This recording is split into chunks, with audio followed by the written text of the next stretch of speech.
From the Sky News Centre, this is Paul Murray Live. Thank you, Sherry. Happy Thursday. We are going to burst Canberra's bubble tonight, and we do it with the aid of data we get out of the real world. Now, the Prime Minister is still patting himself on the back for the too little, too late tax cut, thinking that that somehow is going to change the electoral fortunes. And yes, I'm not going to pretend that there aren't things like Newspoll that have said the majority of Australians understand that he needed to blah, blah, blah. But we've got some real reality today that bursts the Canberra bubble of spin. Remember, more than half of the country has little or no knowledge about the too little too late tax cuts because they're still living in a place where 109,000 people lost a full-time job in December, and now the unemployment rate has increased.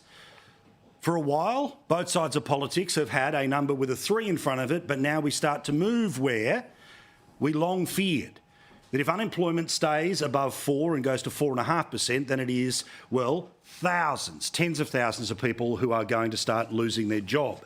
In fact, already this month alone, there are 22,000 more people who have joined the unemployment queues. And when you have a look at this graph, this is the number of hours that are worked by Australians, full-time, part-time, casual. You can start to see that that is now inching backwards and starting to take us very close to 2022 levels, when the numbers were a scenario that, of course, we changed a government in. Also, underreported tonight are the number of people who are underemployed. They can't get enough work. They can't work enough hours. That is now 6.6%. It's up by almost a full point in just 1 month. December was bad. January now seems that it was continuing the pullback, and we'll find out formally in the next few weeks where we are moving towards the end of this month. Well, on top of all of this, again, the reality that bursts the Canberra bubble, 3,000 jobs at risk in Western Australia because there's a serious threat to the nickel operations of BHP.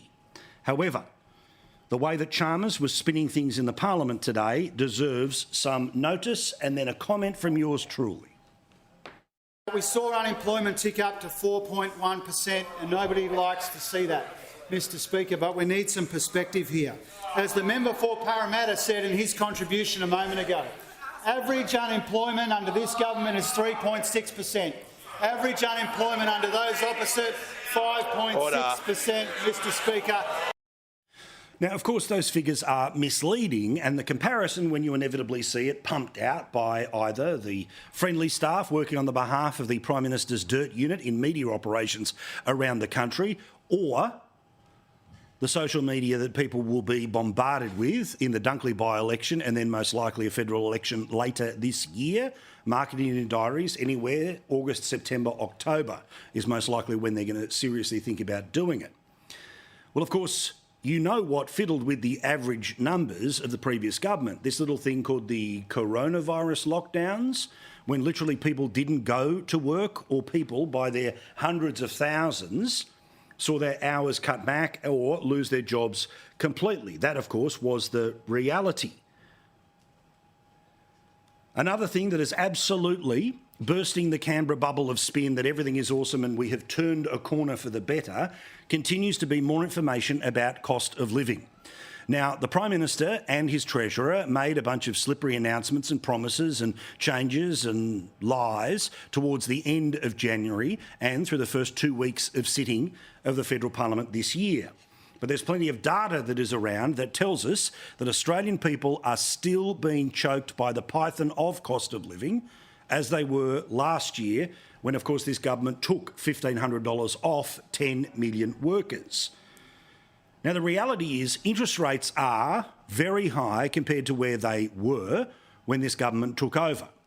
Remember, when this government took over, the interest rates were just 0.35 for the cash rate. Commercial rates are always higher.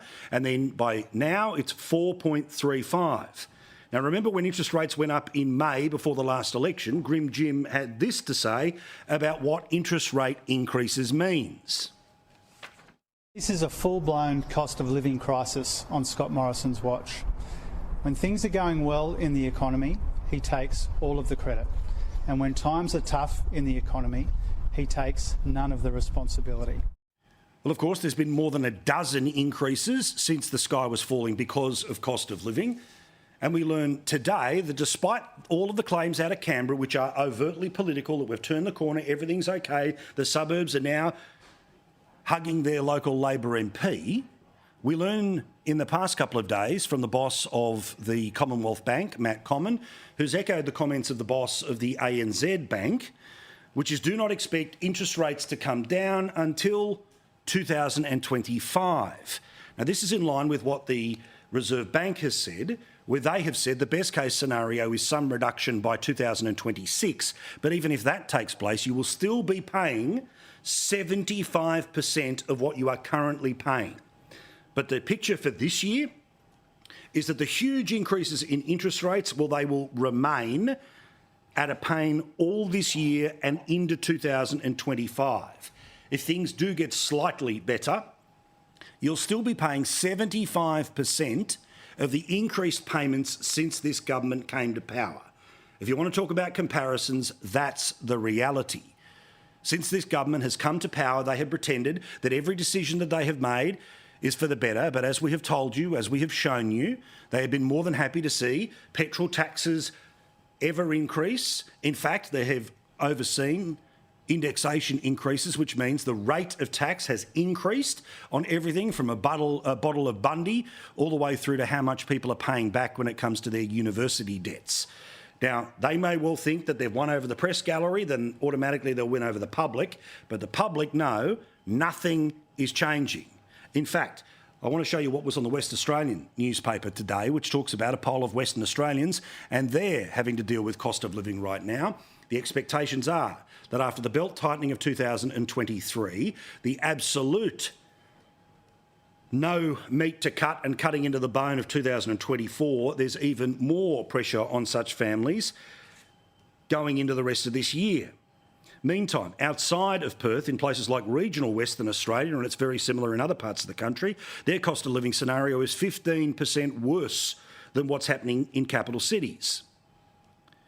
Now, in the past couple of days, the federal government has responded to what we have been talking about for a long time here, which is the number of Australians, 3.7 million of them last year, who needed assistance to put a meal on the table. Lines at food banks around the country, well, they were very big in the lead up to, and they have not changed post-Christmas. In fact, according to the headlines that wrote about this phenomena in the Turnbull Times, without them I'd be starving. Cost of living crisis forcing more Australians than ever to rely on food banks. Now, this government has, in the previous 12 months, a budget surplus of more than $20 billion. They have money to help, and we learned that they are going to shave off this much to help those people who rely upon things like food banks and other charities. In fact, Amanda Rishworth, the federal minister responsible here, announced this week, here's her official press release, $14.5 million to provide more money to the people who are struggling when it comes to food. But forgive me if I do not praise the minister, when, as you know, the federal government is going to be spending more than double that on ads to sell the too late, too little, too late tax cuts. Now, let's be very clear here. This is yet another broken promise, this use of $40 million of your money to tell you that the government is very generously going to allow you to hold on to $15 a week more of your money. It's a broken promise because remember what the now Prime Minister said about the former government when it used taxpayer money to sell political agendas. This business of not calling the election so that he can use taxpayers' money for ads is just yet the latest example of a Prime Minister who thinks that taxpayers' money is the same as Liberal Party money. Well, separate the word Liberal, put in Labor, and it's exactly the same about this Prime Minister. Literally, queues around the block for people who are waiting for the assistance of places like Food Bank. The best they can get in extra funding is $14 million. The federal government plans to spend $40 million trying to convince you that $15 a week is apparently enough to not just put food back on the table, but to be able to pay the higher prices for booze, the higher prices for smokes, the higher prices when you go to the supermarket, the higher prices for rent, the higher prices for paying off your house. Now, again, these are the numbers. I show them to you every night because when you hear big numbers about X $1,000, that's over the year. But it's just $15, $22, $32 or $41 a week. It's too little, too late. Now, welcome to the reality of Albonomics. They can spin as hard as they like. They can be cheered on by the media as much as they want. And, geez, don't I have an example of that for you tonight.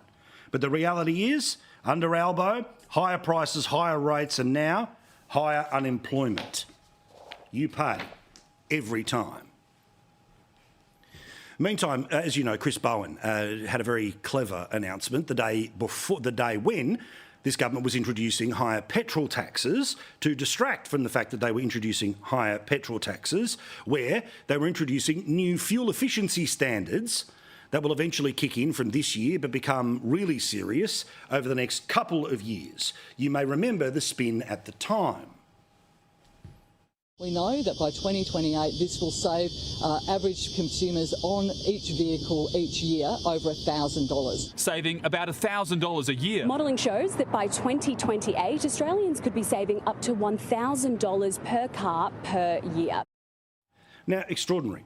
Just like the tax cuts are too little too late, the media knows it, but instead they only ever tell you the annual number. They don't break it down to when you actually pay your tax, which is each week, each fortnight or each month.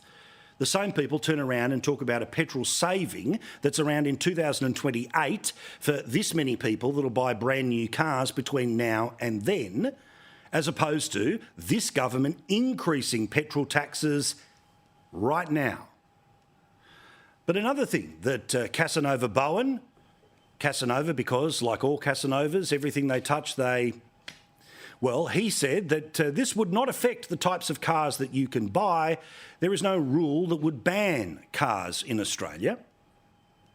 Car companies can continue to import any particular model they wish. No model will be mandatory, no model will be banned. But of course, like everything, the devil is in the detail, and while we could all see the con that this bloke was putting in place, the reality is that Australia's most popular cars will be ruled out and not for sale under this system. Great reporting, as always. You know that I think his work is fantastic, which I'm sure helps him around the gallery, but still. Philip Curry, writing in the Financial Review today, he shows that the Ford Ranger, the Hilux and the Isuzu D-Max Ute are the three most popular cars that we sell in the country. But guess what? More analysis. The Ford Ranger, the nation's top-selling car in 2023, and the Isuzu D-Max, the third highest-selling car, sit atop the red list. This has been compiled by the nation's premier motoring organisations, which has graded the impact of the policy on various marquees and models. Why will these cars probably not be for sale once this system comes into place? Because, you see, the D-Max is the only vehicle that Isuzu manufactures, and the MUX is the four-wheel drive that it uses the same chassis and engine as the Ute. Primarily a truck manufacturer, Isuzu does not make smaller cars, hybrids or electric vehicles, meaning its capacity to respond to the new standards and reduce its emissions are severely limited. Oh, but we're not going to ban any cars. This is just equivalent of turning around and drawing a line, and it's up to you if you fall on the wrong side of it. We're not banning anything. The Ford Ranger accounts for 71% of Ford sales in Australia. Combined with the Ford Everest, a four-wheel drive that uses a Ranger chassis and engine, the total is 80%. The top three most popular cars will be unavailable because of Chris Bowen. Chris Bowen believes everyone should drive an electric car, and if you buy a hybrid, you should pay luxury car tax. Now, this is all fine for the people who live in the inner cities, the people who have the charging stations or the charging capacities. Of course, if you live in a unit block, there is no such ability to do so. And you think it's a mess of wires right now when it comes to people charging them by throwing an extension cord out of their houses because they don't have a garage to put their car in and thus charge it. Now again, I'm a petrol head, I love Holdens and I bleed red. But the electric car is going to be an answer for some, but it is not an answer for all. For those who wish to be people who are able to move things around, let alone drive long distances with those workhorse cars, they are going to either end up being financially penalised or being told that what they want is not available, so just keep buying the crappy old used ones until eventually your farm is replaced with a solar farm. But watch this space. This mob literally tells you about a petrol saving in 2028 on the day they're increasing petrol taxes. This mob tells you, oh, there'll be no cars that will be unavailable, but the people who sell the cars are telling you up front, manufacturers who don't make anything but the bigger cars will, of course, will no longer be welcome in Australia, let alone scenarios like the ACT where anything but an electric vehicle will no longer be registered in that area. We're going to have a very interesting scenario in the next little while. Because Australians, they want the chance to be able to choose their own car. It's the second biggest asset that they will own apart from their house. And you want to see people who are going to be mighty peed off. It's people who, by 2025 or even in 2026, are still paying 75% of the increased interest rates since Labor came to power, and then being told that the car that they need to go to work is no longer available. Now, we've talked a lot about education because it matters, obviously. My little kids, Asher and Zadie, they're in primary school right now, but you care as well about the future of our country. We've shown you that 1 in 3 kids are failing to read. We learnt this week. We've told you that we've spent $319 billion on school funding in a decade, but no one can tell you how it was spent. We've shown you that despite spending $319 billion over 10 years, our NAPLAN scores are the worst they've been in 15 years. And solutions that will require not $1 in funding the government will not introduce, such as giving the power to the teacher to discipline kids in the classroom. The OECD says that we have some of the most disruptive classrooms in the country. Well, we learned today via another one of those Senate estimates an unbelievable scenario of what the bureaucrats in charge of the education system are actually doing with part of that $300 billion. They're not spending it on staff development. They're not spending it on special courses and trust exercises. They're paying thousands of dollars a pop to take each other out for lunch.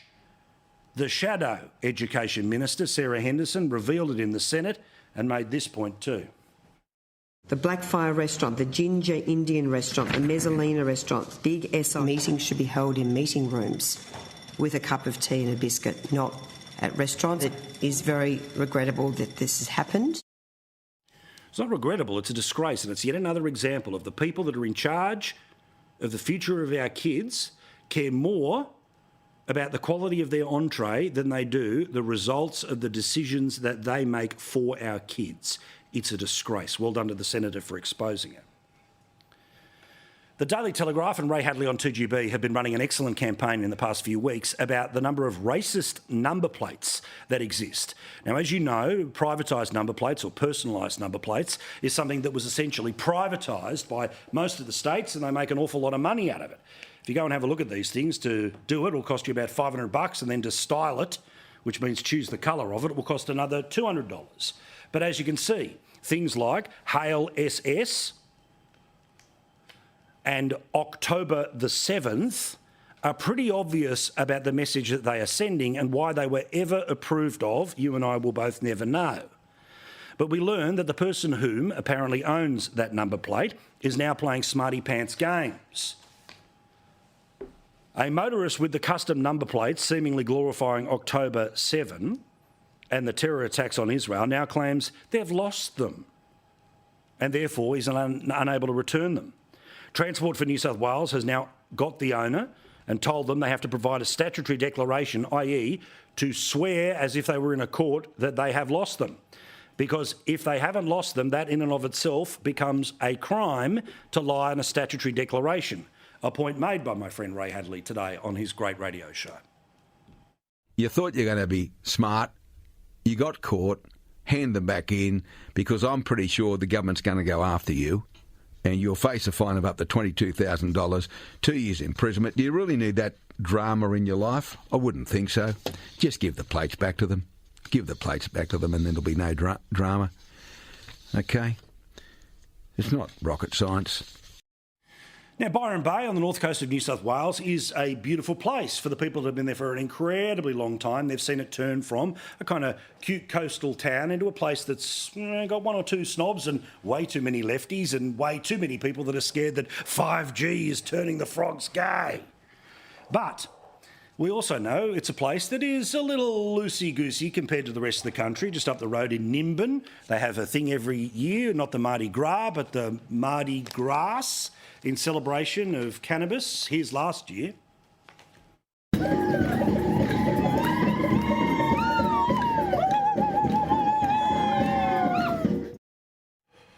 Sober as a judge, and it makes no sense to me. But this is apparently how people decided to celebrate, and they will so again in the next couple of weeks.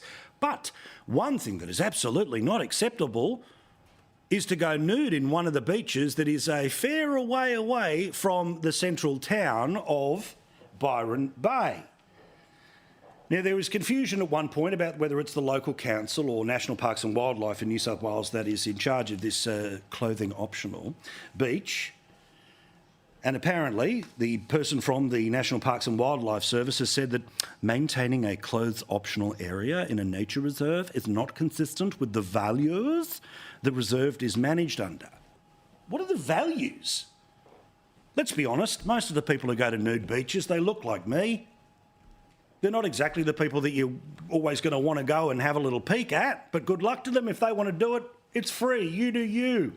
And you'd think in Nimbin and Byron Bay, where it is all a little bit loosey-goosey, if you want to drop the Dax and go for a nude swim, okay, good luck to you. But apparently the system is now, foot has gone down, no more nude beach.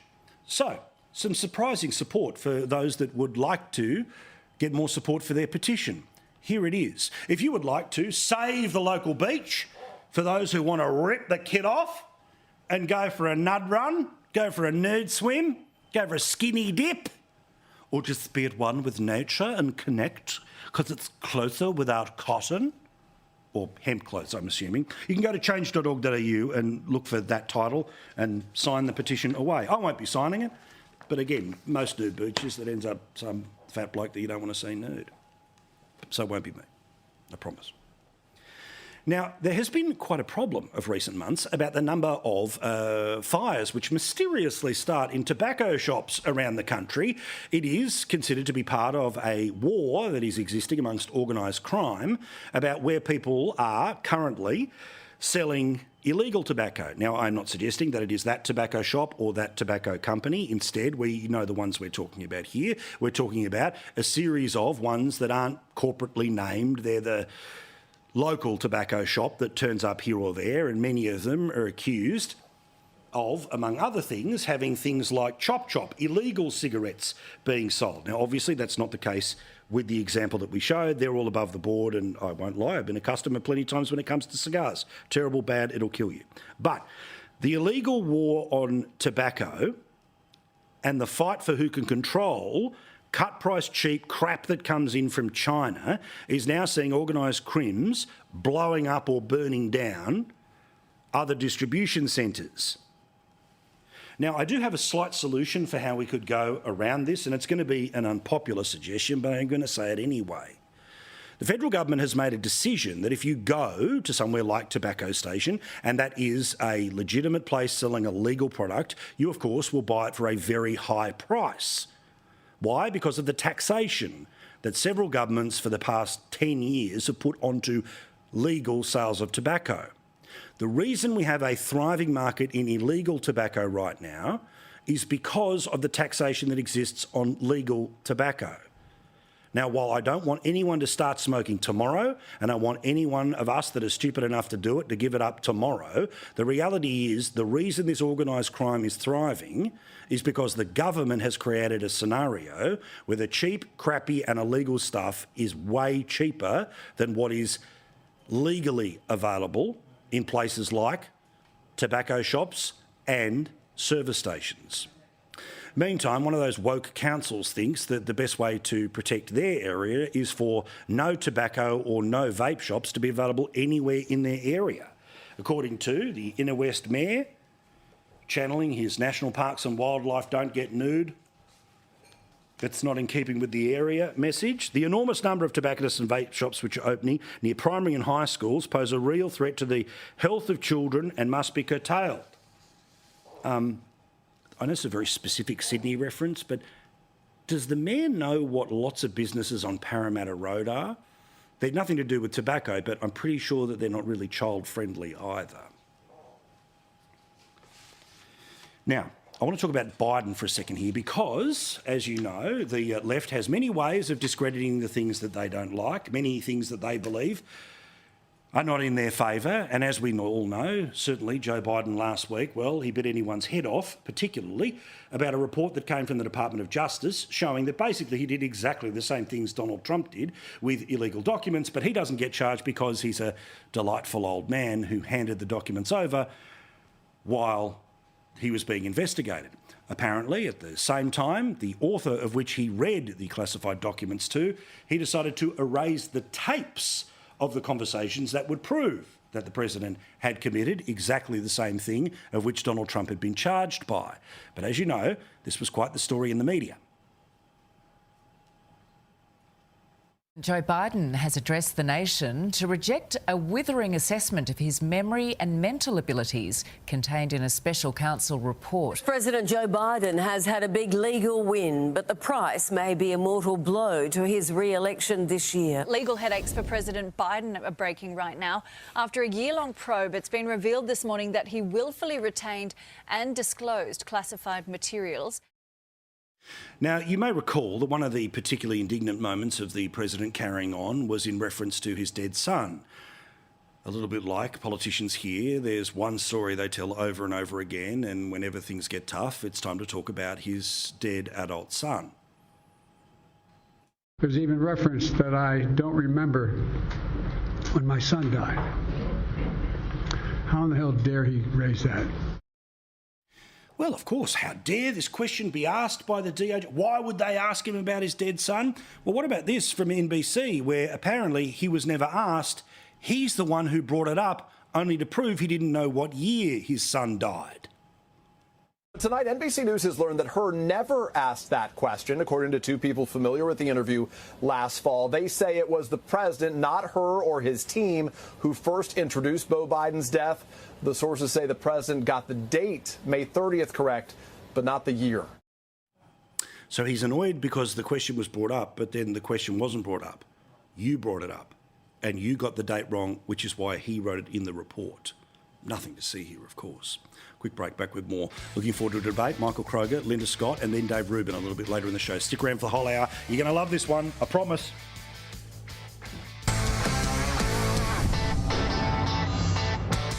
Let's get into it right now. Michael Kroger, legend of the Liberal Party in Victoria, and our friend joining us from Melbourne, and equally our friend and current legend of the Labor Party, is none other than the wonderful Linda Scott, running for mayor, presumably, in the city of Sydney at some point. We'll see. We'll see. September awaits. All right, we'll see. In the meantime, representing local council at National Cabinet. So I want to start with something slightly different. It feels like I'm the only one talking about it on telly, but I know it matters to a lot of people watching, which is the federal government started briefing the media at the end of last year that they had a task force chaired by the aged care minister that was going to look into major changes about how much of your family home is going to count in how much you are going to have to pay for aged care. Now, this report was supposed to come out in January. It didn't.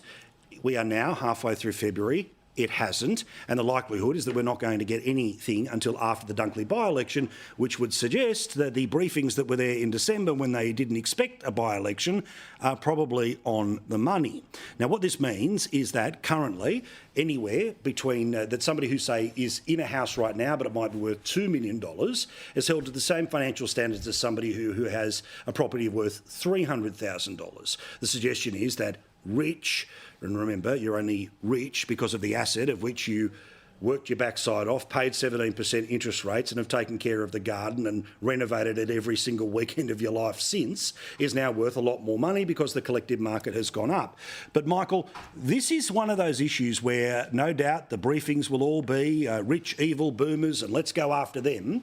But to the people whose retirement and quality of life is going to be affected financially, this is going to be a bolt from the blue, and clearly it's a bad one because the government will not release a report that they can't pretend was independent. Yeah. They were in the room for the report. Mate, the older people get, the more fiscally conservative they get because they don't have a capacity to earn great amounts of income. They're living off their super or their savings or their investments, but they're not generating great, wallops of new wealth, which is why things like this really, really matter to older people. They're very sensitive to these types of potential changes. Now, you can assume, Paul, that the by-election might have had something to do with this, but you can also assume with reasonable certainty that in an environment where the government are trying to say to people, we're interested in cost of living, we're doing everything we can to help you, with cost of living pressures. Garbage, but yeah. That taxes, a significant increase in the cost of aged care facilities isn't going to go down well and is a complete break from their narrative that they're trying to do something about cost of living. So I fear the worst with this report, and as you say, that's why it's not being released, mate. Yeah, I mean, Linda, the reality of the cost of the taxpayer of the aged care system I'm not going to deny, but if there's about to be a change, it's obviously not a pleasant one because they're trying to hide it for potential political outcomes here. I think any change needs to have a 20-year head start because somebody who's currently watching us in their 70s would be understandably concerned that they may end up in a very different financial position than they were expecting before this report. Well, I think it is really good that you're talking about aged care, and I think it's such an important area for us all to think about. I mean, let's just all agree at the very least that what we don't want is an aged care system that we had under the Coalition. Remember all that evidence before that awful Royal Commission. Abuse, older Australians being physically attacked. 7:30 did that terrible investigative story where they had a secret camera in someone's room and they were being physically abused. There was just story after story after story. No staff to resident ratios, right? Like, we need care for older Australians and they need to have properly paid staff to do that. So let's have a conversation about how we actually get a sustainable, healthy aged care system.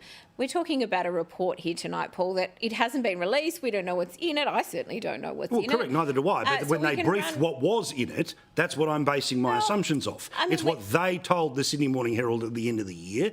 And even again, sorry to give you two shout-outs in one night, Philip Curry is the one who's noticing that there's something in this, and there's a reason they're not putting it out, which is why he keeps writing about it. Now, I want to show you, Michael, an example of just how high the hill is that common sense needs to climb to be able to explain the too little too late nature of the tax cuts.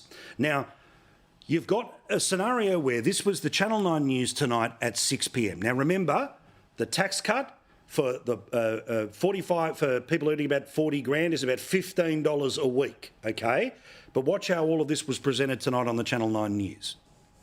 The tax cuts for every Australian worker are a step closer tonight, passing the lower house, but it seems they can't come quick enough. Tonight, the tax cuts coming to every home are through the people's house. The average Australian worker will be $1,500 per year better off, or $29 per week. All workers get a tax cut. Now, thankfully, they included the $29 a week, but they've repeated the government spin in the introduction from the newsreader and in the bulk of the story, which is something for everyone. But if anyone believes that $29 is going to be enough to turn the world around, then we all know that's garbage. But they're going to spend $40 million trying to hammer the message home. What do you say about the plan to use $40 million, twice as much as they're going to spend on extra support for Food Bank, to tell us that $15 a week is better? Why do I need to be told there are tax cuts coming? I'll know it when I get it in my pay packet. I think everyone's got the message there are tax cuts coming, $40 million. I mean, doesn't this show you the arrogance? And you know, we've been accused of doing things like this in the past too. The sheer arrogance of governments that can waste $40 million on this. It's gobsmacking. It's breathtaking. I mean, you know, it's appalling that governments just spend this money in this way, hard-earned money that the public have paid for. There is not one need for the government to spend a single dollar on promoting these tax cuts. And, mate, what a bloody scandal, to be honest. $40 million, it's like as if they're just throwing it against the wall for no reason, mate. No reason. Linda, sorry to bend you in this direction, but $40 million to advertise a policy that the free media will sell for you anyway, or $40 million for local councils to have money to actually fill some damn potholes. Which do you choose? Well, look, you can imagine that, of course, I'm going to advocate for local governments. There's no argument about that. And my first loyalty and love lies with local governments. Look, we're in there advocating in the lead up to the budget that I know. Local governments and I could give you $40 million today. You know, we'll take $40 million from the pile of BS and you can spread it out about the councils and they can fix a pothole tomorrow. We could do a lot of good with that. We're in there advocating for federal assistance grants to go up to at least 1% of Commonwealth taxation revenue. Local governments collect 3% of the tax take. We need a lot of help. But I do want to say, of course, the tax cuts are just one element, right? Of course, the government is getting $23 billion of other cost of living relief into Australians' pockets. So this is one of a suite of measures. They've added 561,000 new jobs. Like, these things all make a difference and they combine to impact the pressures that are on people from the cost of living changes. So I don't think it's fair to just say a tax cut to every working Australian, which is a fantastic thing, combined with the other cost of living pressures are making a difference. Fastest growing wages in a decade. You know, all these things add up to making a difference. Yeah, but at the same time, when indexation means that petrol's gone up, bottle of 60-something% of a bottle of Bundy rum, that's tax, all right, let alone the indexation on people paying back their uni fees. So it's all of this, oh, here's your $15 now, but I'll take 20, 25, 30, 35. So that's how it really works. But okay, Paul, but you're forgetting people got the $275 saving on their electricity bill though. They got that saving. Remember and the $1,500 automatic handback for 10 million. Oh, that's right. They took that off everyone. Yeah. So okay, why isn't this? Why isn't this showing up in Dunkley? I mean, the opinion polling suggests 52-48, and the Libs still have a road to climb. Jeff Kennett talks about the importance of this, and you know, nasty Nikki Savva was trying to sort of set the fire trap and the bear trap for Peter Dutton. If he doesn't win, then he should go. But the reality is, this is an electorate that we talk about as being screwed over by the government. So how are they still maybe holding on to it?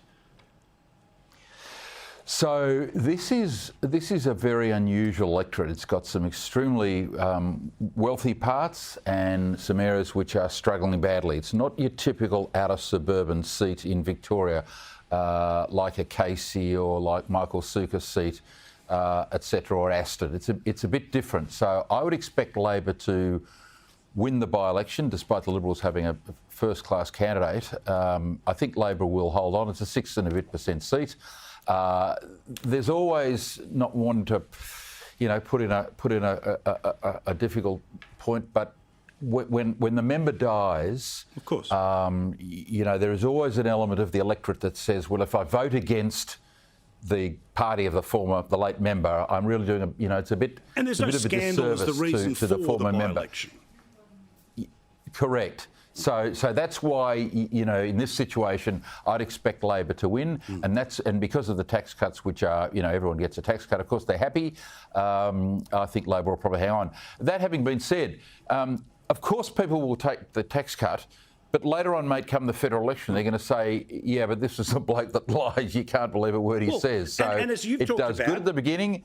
But later on. And you said it all the way through the election and post about interest rates, right? So even the Reserve Bank, in their modelling of when it starts to come down, it's 75%. 75% of what you're paying right now, and what you're paying right now, the ANZ and Commonwealth Bank say you're going to pay all this year and most of next year. So I want to talk about asbestos in Sydney parks, because, my goodness, there is a lot of it around at the moment, all of it connected to what seems to be Mulch, but the company responsible for some of this says, well, hang on, it's not us. That said, Parks is a local government issue. The inspection of it is obviously going to be an issue, particularly for the council you're on, because there have been some issues in those areas.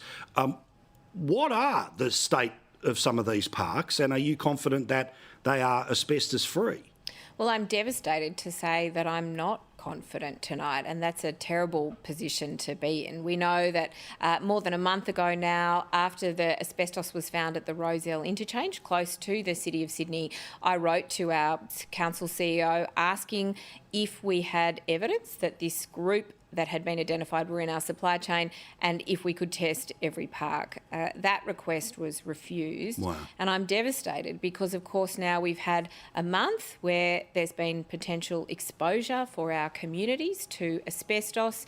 We know in Surrey Hills, in Harmony Park, there's been friable asbestos. That's the really dangerous stuff. People go down there every day. They play with their kids. They walk their dogs. Why would they refuse to test? That's insane. Extraordinary. And now we've got a Lord Mayor who's so far refusing my calls for an independent investigation and refusing to commit to testing every park. And we've seen, you just cannot make this up, Paul. Tonight, even new extraordinary revelations. My residents have got in contact with me in Glebe. They have seen council staff down in Jubilee Park installing plaques with Clover Moore's signature and name on it, and they have not gone and tested the park for asbestos. This plaque has been installed in one of our parks today. We've got broken playground equipment, a broken roundabout that has been broken for 4 years. They didn't go and fix the roundabout. They didn't fix the broken So this is the quality of the park that they're now, that the mayor's out there going, look, how good am I? Asbestos, Fair but what Come did on, they do? Sydney. They went out and they installed a plaque with Clover Moore's name. It's time for change in the City of Sydney. She should not be installing plaques. Yeah. She should be testing parks. Oh, good call. I agree completely. All right, Michael, winner or loser of the week, who stands out for you? Loser of the week, Andrew Giles, the Immigration Minister, obviously. The winner of the week, mate, is you. And why do I say that? Because you enjoyed your trip to the White House a few years back to have your meeting with the Orange Man. Yes. And as every week goes by, mate, I think you're closer to the gods at Sky News saying to you, Paul, get out your suitcase. Just put a few things in week by week because you may be going back in November to see your old mate. He's... every week goes by, mate. I don't think Joe's looking all that good at the minute, so no, not quite. You may be off again. Well, that's why you're the winner of the week. Thank you. Flattery for the host. You and Glenn Maxwell. Glenn Maxwell for scoring that incredible 100. Well, fair enough. Thank you very much. All right, Linda, sorry, we'll get yours next time. All right. Thank you, guys. Have a great weekend. All right, let's go take a quick break. After that, remember Jon Stewart? Well, he was kind of very big for a certain section of people when it came to understanding the news. Well, now he's back, and to talk about it, but also how humour is being used against Biden, is our mate, Dave Rubin, straight after the break.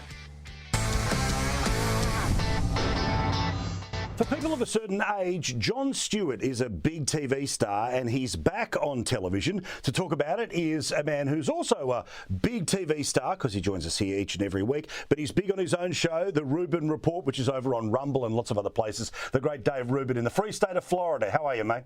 I'm doing well. This is the prime time to live in that free state. The weather is 80 degrees Fahrenheit, which probably sounds very hot for you guys, but it is just beautiful here. Fahrenheit. That's Fahrenheit, not Celsius. Don't worry. And life is good. So The Daily Show, the satirical news show, it's meant to look like a cable news show, but it's really a comedy show. No one's cared about it for about 10 years. But the 10 years before that, from, say, the late 90s all the way through to the end of George W. Bush, it was kind of compulsory viewing for anyone who considered themselves a little cool at the time because of its host, Jon Stewart. He was pretty good at being able to rip into both sides, but obviously is a lefty. Well, now he's come back to have a crack at Donald Trump, but he's also having a crack at Joe Biden. These two candidates, they are both similarly challenged. And it is not crazy to think that the oldest people in the history of the country to ever run for president might have some of these challenges. Gaza. Well, it's interesting what's going on with Jon because it's called The Daily Show, but he is only being brought back 1 day per week. And I think it's the system's way of trying to recalibrate here. Paul, before I get into that fully, I don't know if you know this, but I was actually an intern at The Daily Show under Jon Stewart in 1999, so 25 years ago. That is a long freaking time, but I did get to know Jon just a little bit and always liked him. So what I'm about to criticize on the professional sense is not a personal criticism at all, but, you know, I think what's happened to Jon is he was, I think, in his heart, probably a sort of old school liberal, not that radical. You know, he did bring politics to a new generation in America in that time period, that late 90s into the early to mid 2000s period that you mentioned, and that was great. And I think, unfortunately, subsequently, what's happened to him over the last couple of years is that he's really become a far-left progressive, gone all in on the gender stuff and a bunch of the other woke nonsense that guys like you and I are always criticizing. And I think the system is now bringing him back in to try to pretend that he's not like a crazy leftist voice. So in this first monologue that he did, he was basically saying that Trump and Biden are both too old. So he's not really taking a side. He was critical of Biden for sure. Obviously, he's critical of Trump. But what was interesting to me is that it's not really about Biden's cognitive stuff. It's just about his age. And I think in a weird way, what they're trying to serve up there is that they're going to serve up Joe Biden as the appetizer as they take out Trump, meaning, oh, if Biden's too old, well, Trump's only 4 years younger than him, so he's too old too. So it's not about the senility, let's say, or the dementia or whatever people want to say he actually has. It's just the age in general, in which case that infects both of them. So why do you think they brought Stewart back? Right. Well, I think in essence, the reason they're bringing him back is they do see a movement right now where more and more young people who no longer get their news from corporate media, they get it from podcasts and YouTube shows and things like that, they're breaking away from the Democrats. Because guess what? Young people actually do want law and order on the streets. They do want to know that their genitals match their gender and the rest of it. They've just, you know, they don't want to spend a tremendous amount to go to college, to get into debt, to not be able to get a job. And they now associate so much of that with the Democrat Party. At the end of the day, Jon wants people to vote for Democrats. No matter what criticisms he has of Biden, it's always going to be worse of Trump. And I think he's sort of the system, I guess you could say it this way, he's the system's last-ditch effort to make it kind of cool or something to vote for Biden. But yeah, he was running cover talking about that press conference. The press conference was an abject disaster. He forgot several things while he was being questioned about whether his memory is okay or not, confused Mexico and Egypt. His general temperament was not great. And also, he very rarely gives a press conference at 7:30 p.m. They usually have put a lid on it at that point. So the fact that they were even putting him out that night when the Department of Justice report had just been issued a few hours before shows you that they felt that this thing kind of got to emergency level. And it has, because everyone's talking about Biden's cognitive abilities at this point. Now, let's imagine sanity prevails at least on one half of the ballot and Biden goes. Who would be the ones most likely to replace? Oh, man, well, you got to give the Democrats their due here. These guys come up with stuff, and no matter what we all think, they will think of something crazier. Look, it is extremely late to replace this guy, but can they do it? And can they do a delegate swap at the convention in August? Yes, they can. That's number one. Number two, putting aside his mental capabilities, the guy could fall. I mean, he could break his hip, and then Kamala Harris could be president by the time I'm done with this sentence. That would be a problem. The thing with the Democrats is, whichever way they go after this, there's very little chance they will be less radical, meaning if you go with Gavin Newsom, that's conventional wisdom, he is more radical than Joe Biden. If you were to go with Pete Buttigieg or, I don't know, Elizabeth Warren, I mean, it's just a clown car of far left progressives. The very few limited old school Democrats who are more moderate have basically left the party. I would say Robert F. Kennedy Jr. was probably the last high profile one, and he's now running as an independent. So my guess is that it will be Joe Biden, just because if they can get him over the finish line, meaning just get him elected, then he can step down. You put in Kamala for a little bit and figure out how to replace her. But I'm telling you, man, these guys, they have plans. You know that right now at the White House, somewhere in the basement, there is a plan. It is written out on how they can get rid of him if need be, if he has that full-on breakdown or freeze-up moment or trips or slips. or anything else. So it's going to be an interesting summer, to say the least. Thank you, Dave. Dave Rubin in the United States, our favourite Gen Xer. You can find his show on Rumble. Thanks, Paul. More in a sec here on Paul Murray Live. Late debate a few minutes from now.